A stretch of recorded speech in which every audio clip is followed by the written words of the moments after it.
ನಟ ದರ್ಶನ್ ರವರು ಇದೀಗ ಹೈಕೋರ್ಟ್ ನೀಡಿದ ಜಾಮೀನು ಅರ್ಜಿ ವಜಾ ಹಿನ್ನೆಲೆಯಲ್ಲಿ ಕೇಂದ್ರ ಕಾರಾಗೃಹ ಬಂಧನದಲ್ಲಿದ್ದಾರೆ. ಪತಿ ದರ್ಶನ್ ರವರನ್ನು A1 ಆರೋಪಿಯಾದ ಹಾಗೂ A2 ಆರೋಪಿಯಾದ ದರ್ಶನ್ ರವರನ್ನು ಹೊರತರಲು ವಿಜಯಲಕ್ಷ್ಮಿಯವರು ಹರಸಾಹಸವನ್ನು ಮಾಡುತ್ತಿದ್ದಾರೆ ಹಾಗೂ ಅವರ ಕುಟುಂಬದವರು ಕಣ್ಣೀರಲ್ಲಿ ಕೈಯನ್ನು ತೊಳೆಯುತ್ತಿದ್ದಾರೆ.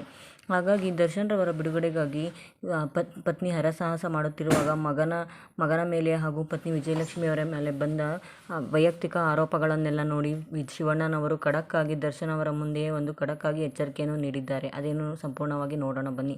ಇತ್ತೀಚಿನ ದಿನಗಳಲ್ಲಿ ವಿಜಯಲಕ್ಷ್ಮಿ ಅವರ ಮೇಲೆ ದರ್ಶನ್ ಜೈಲಿಗೆ ಹೋದ ನಂತರ ವಿಜಯಲಕ್ಷ್ಮಿ ಹಾಗೂ ಮಗ ವಿನೀಶ್ ರವರ ಮೇಲೆ ಕೆಟ್ಟ ಕಾಮೆಂಟ್ಗಳು, ಮೇಮ್ಸ್ಗಳು ಹಾಗೂ ಆಲೋಚನೆ ಮಾಡಲಿಕ್ಕಾಗದಂತಹ ಕೆಟ್ಟ ಫೋಟೋಸ್ಗಳನ್ನು ಟ್ವಿಟರ್ ಮೂಲಕ ಲೀಕ್ ಮಾಡಲಾಗುತ್ತಿದೆ.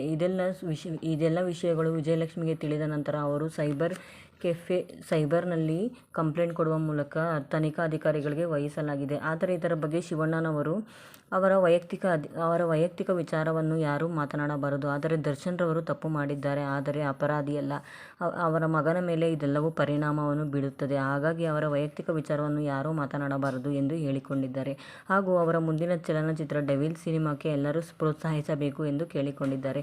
ಈ ಮಾತನ್ನು ಕೇಳಿದ ದರ್ಶನ್ ಫ್ಯಾನ್ಸ್ಗಳು ಶಿವರಾಜ್ ಕುಮಾರ್ ಅವರ ಬಗ್ಗೆ ಮೆಚ್ಚುಗೆಯನ್ನು ವ್ಯಕ್ತಪಡಿಸಿದ್ದಾರೆ.